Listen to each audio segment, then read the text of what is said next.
Salam pemirsa sekalian, saya mau berbagi tentang kisah perjalanan hidup saya.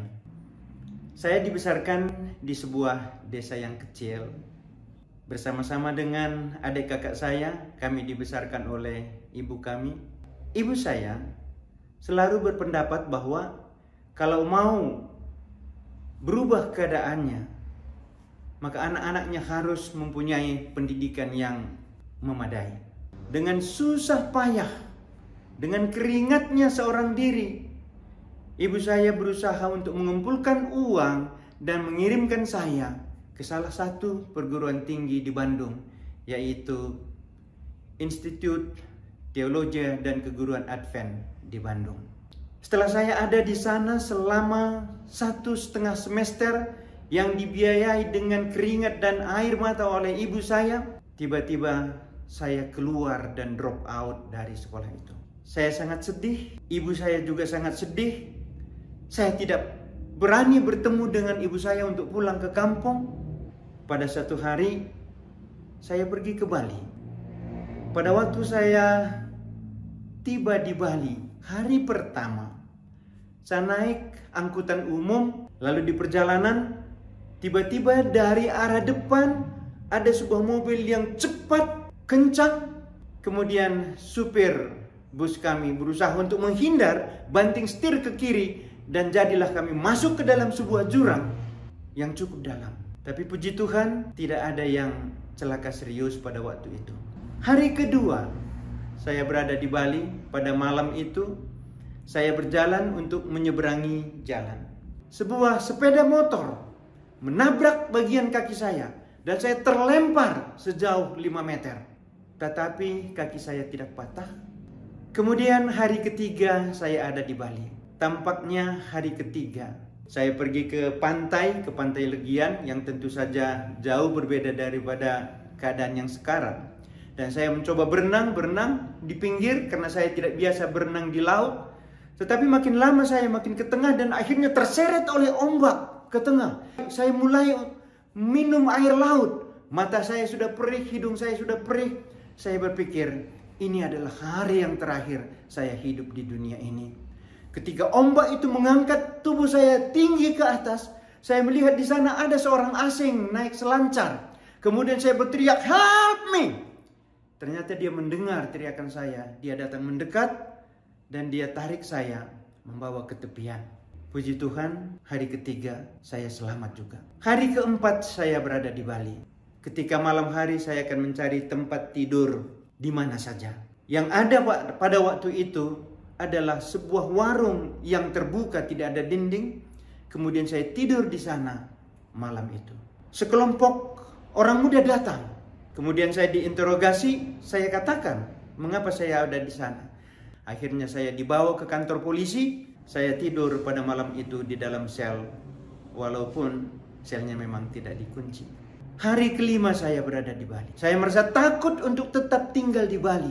Sampai pada satu hari, saya tahu saya sudah ada dan duduk di sebuah bus Sibual Buali di kota Bandar Lampung.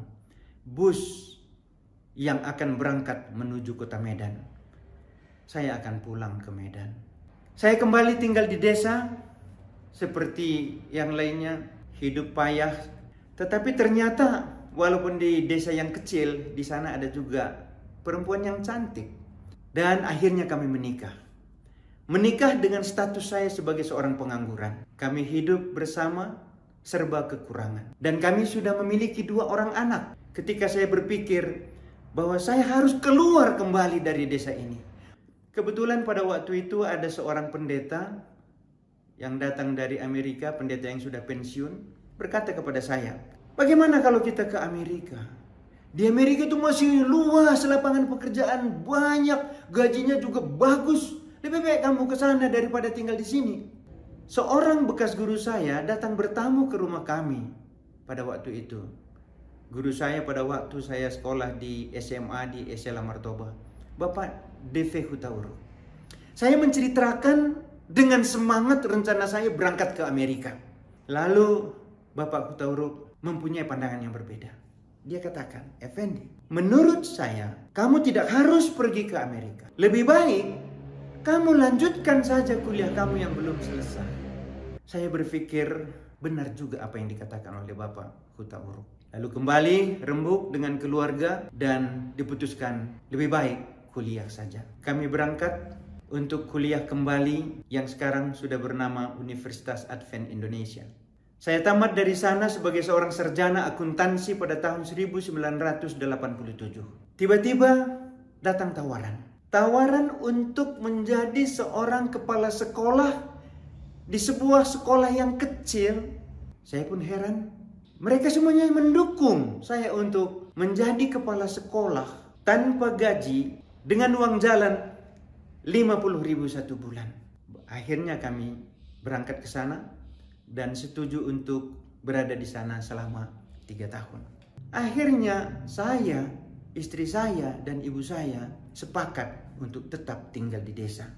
Pada saat itu, setelah reformasi bergulir di Indonesia, maka partai-partai politik pun banyak yang mengajak saya untuk bergabung di dalam sebuah partai politik.